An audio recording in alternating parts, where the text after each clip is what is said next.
आपने विक्रय कर कब्जा दखल सुपुर्द कर दिया है, ठीक ना है आपका कब्जा है ना जी। आपका जो है टाइटल है। अब उसके बाद इंजंक्शन कैसे मिल जाएगा? इंजंक्शन हमने इस बात का मांगा था कि हमसे निर्माण कार्य कराने का एग्रीमेंट किया था, हाँ, क्योंकि ये एक कॉलोनी का निर्माण हो रहा है जिसमें एक से मकान बन रहे हैं जी जी और उसका एक शर्तें हैं जो हमने सेल डीड के पेज नंबर 38 में लिखे हैं जी कि आवासीय कॉलोनी बनेगी तो इस तरह से इसमें निर्माण कार्य किया जाएगा। जी। इसीलिए जो भी सेल डीड हुई है उसके पहले एक ट्राई पार्टी एग्रीमेंट हुआ है ठीक है। जो वादी क्रमांक 1, 2 और 3 के बीच में, जो एग्रीमेंट को प्रतिवादी ने अपने नोटिस में एडमिट भी किया है कि ऐसा एग्रीमेंट हुआ है। Application under order 39 rule 1 and 2 annexure lordship that is annexure page 66 annexure P6।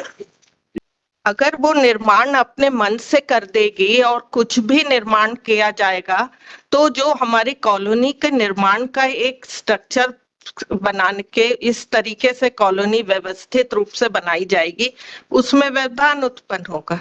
इसीलिए सारे निर्माण कॉलोनी में जितने भी हुए हैं ये वादी क्रमांक 2 से निर्माण कार्य कराया गया है। पर रिकवरी का सूट है। रिकवरी नहीं आपने कहा 60 लाख का टोटल अनुबंध था प्लॉट और निर्माण का, जी 40 लाख रुपए प्राप्त हो गए हैं। 40 लाख प्राप्त हो गया और लेंटर लेवल तक का हमने निर्माण भी कर दिया। ये थोड़ा है, तो वो तो रिकवरी का सूट है। आप जाकर रिकवरी करिए जो आपका अनुबंध के मुताबिक। नहीं, अनुबंध में रिकवरी का प्रावधान नहीं है। नहीं नहीं, अरे भाई, अगर अगर 60 लाख का अनुबंध है और 20 लाख रुपए आपको लेना बचता है तो 20 लाख लेना नहीं बच रहा, अभी निर्माण ही पूरा कंप्लीट नहीं हुआ है।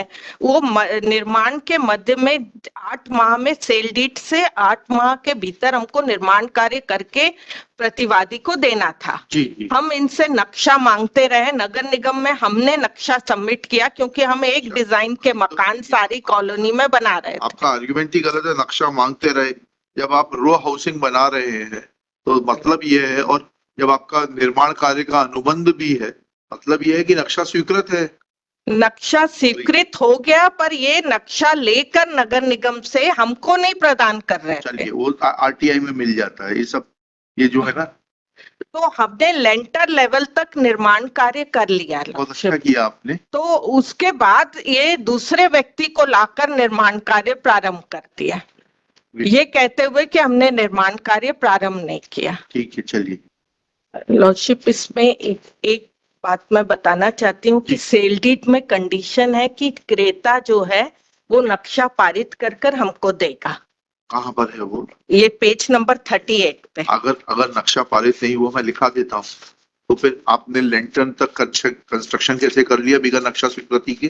क्योंकि हमारे पास उस कॉलोनी का नहीं नहीं नहीं, ऐसा नहीं होता है। अगर आपकी ये बात सत्य है तो फिर आप लेंटर तक करेक्ट कंस्ट्रक्शन नहीं कर सकते थे। At this stage Shrimati miss CV Rao lordship please थोड़ा पूरी बात सुन ले। लॉर्डशिप, मेरे 4127 की एप्लीकेशन अलाउ हुई, मैंने नगर निगम से नक्शा पारित होने की रसीद और सारे डॉक्यूमेंट अपील स्टेज में फाइल किए। 4127 में से डिले है, नहीं, डिले नहीं है lordship.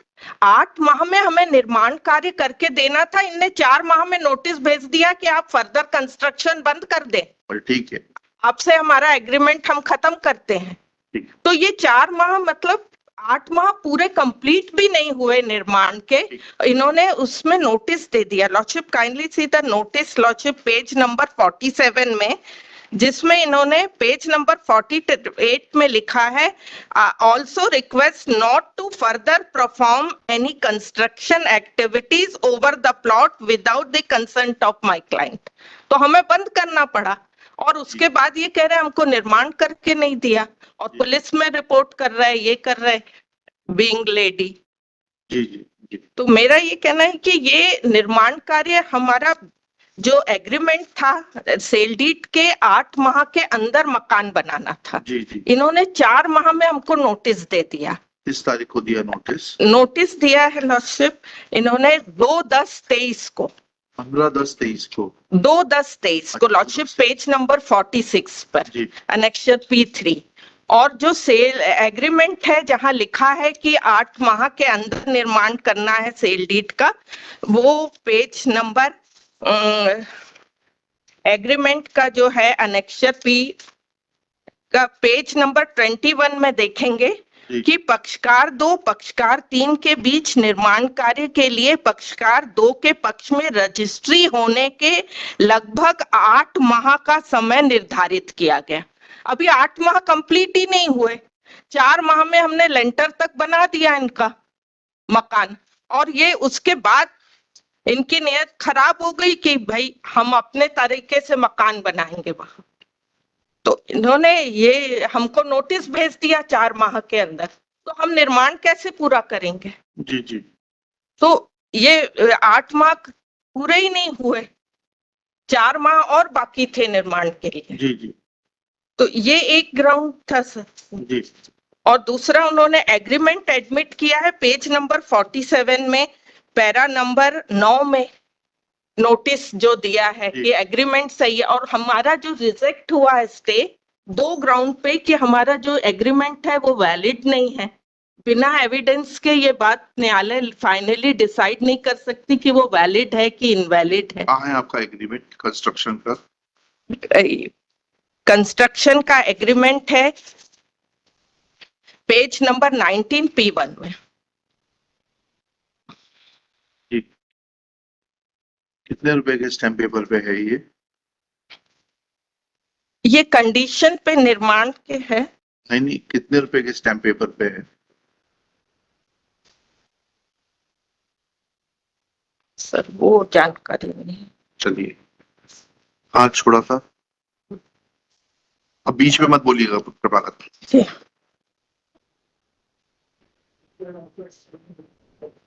Therein, so also the so-called agreement dated, so-called construction agreement dated 14/3/2023 contained in annexure P1.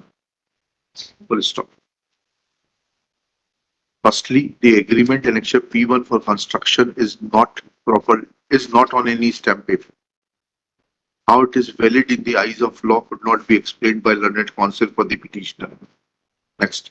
Secondly, it is an admitted fact that substantial consideration has been received by the petitioner. Full stop. Thirdly, it is evident from record that thirdly, it is submitted that the defendant was obliged to provide a sanctioned map from the local authority, but no such map was submitted, and therefore construction could not be completed. But Ms. C.V. Rao, on the other hand, accepts that construction up to the stage of lantern was completed. Full stop. There is contradiction in this third submission. If there was no building permission, then no construction could have been undertaken, and thus petitioner's contention that construction up to the stage of lantern has been completed without any building permission given by the defendant is self-contradictory. Full stop. When all these facts are taken into consideration, then it appears to be it appears to be a dispute in the nature of payments, etc. And when this aspect is taken into consideration, then dispute being in the nature of money suit, where plaintiff has to recover certain amounts from the defendant, then in such matters where a party can be compensated in terms of money, grant of injunction is not the sine qua non. Therefore, when impugned orders are tested, they cannot be faulted with. Petition fails and is dismissed.